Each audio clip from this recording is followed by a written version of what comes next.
Hey everyone, it's Dr. Jan Bedell with the Brain Sprints Brain Coach back for another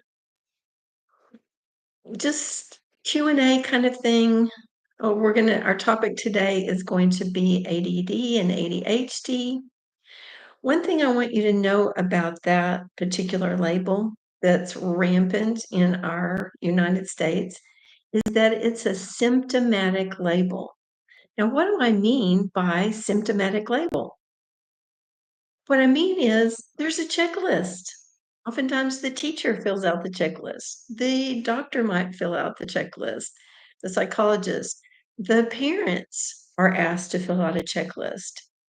And if there's enough symptoms on those checklists that are checked, then they give them that particular label. So it's interesting that so many boys in our society have the label. It's like 65% of all that are diagnosed are boys. And it's like 15% of all of our boys that are 3 to 17 have this particular label. Why is this happening to so many children, especially boys? Many of the symptoms that are on that checklist are typical boy behaviors. So I think, in my opinion, we're way overdiagnosing this. And there seems to be, in most circles, kind of I don't know, just there's only certain things that can be done for this label. Like they can only do medication or they can only do uh, coping and compensating. Well, I've been in this work for over 30 years, and I can tell you that it's grown and grown. This label has grown and grown over the years that I've been working in this, and I really believe that there are some definite things that we're doing in our society that are causing these things, and I think you probably know it in your gut as well. A lot of it started with Sesame Street, where they were just flashing this and flashing that, and something else was going on every few seconds. Well, come now to everything they're doing online, that's happening, and the texting and the notifications of any little thing that comes on their phone is distracting them and taking them away. So there's lots of reasons why some of these things are happening. And to me, it's a very sad situation where parents are looking for alternatives to medication, something different from just cope and compensate, because that can only go so far. They've got good intelligence, these children, but to give these coping and compensating techniques only takes them so far. My view is let's get rid of the symptoms by treating something in the brain, by stimulating the brain naturally with development that they should have gone through or that they can go through at any age to fix these things. I want to point you to one experience I had with a young man named Aaron. He was 14 years old when I saw him, and he had been on Ritalin for 5 years. This Ritalin, I don't know if you know this or not, but Ritalin and some of the things that are like that are in the same classification as far as drug classifications as cocaine. So all medication has symptoms. That's what a prescription, defines a prescription. It has some type of side effect. And so we want to minimize that, obviously.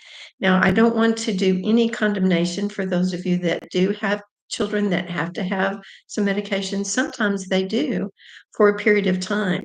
But when we worked with Aaron, he was able to get off his medication totally in 9 months.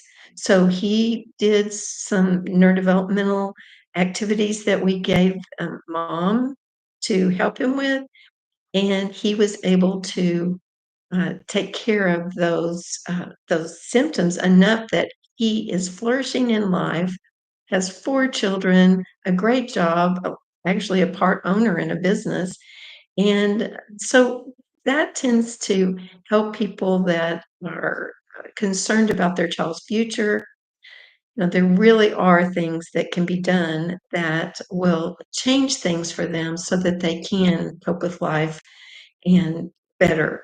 So I want to point you to the website, brainsprints.com, and you can go to the services and the ADD page, and you'll see Aaron's testimony. He came back and said, I want to do a video for you. And at 21, he told about his experience. So this might be encouraging to you as well. So right now, I'm always leaving this open for questions and answers for those of you that have children with learning challenges. Every Wednesday at 1 o'clock, I'm going to be here to answer those questions. And I've just uh, been seeing miracles really happen with this ability to change the brain. God has given us such an amazing ability called plasticity. It's where we can actually change the function of our brain, but we have to get the word out. So you probably seeing this is a miracle. And so I want to encourage you, please go ahead and subscribe and like down there. Share this with your friends because with that kind of percentage, 15% of all children have are boys. For 15% of our boys, that doesn't even count the girls that are diagnosed with this. With that many, one of your friends probably needs this information. Now, I want to give you just a quick analogy of our philosophy in the treatment of ADD and ADHD. If you went to the doctor's office and your child had a fever and he came in, looked at the child, took the temperature, and said, sure enough, they've got a fever. Let's call it fever, and I'm going to give you this prescription. Would you just take that at face value and go home and give the child the prescription? No, you would want to know what's causing that fever, why it's happening, what to do about it, and why and how to never let that happen again. That's the same thing we need to look at for ADD and ADHD. We don't want to just take a diagnosis and say, okay, we have to medicate. That's something that just doesn't make sense. You want to know why those things are happening. So each week, we're going to take different symptoms and we're going to go through what could be causing it and some things that you can do about it. So in the meantime, you can get on our website and go to that ADHD, ADHD page. We've got articles, we've got different kinds of testimonies, some neurodevelopmental information about this diagnosis, some things that you can take a look at.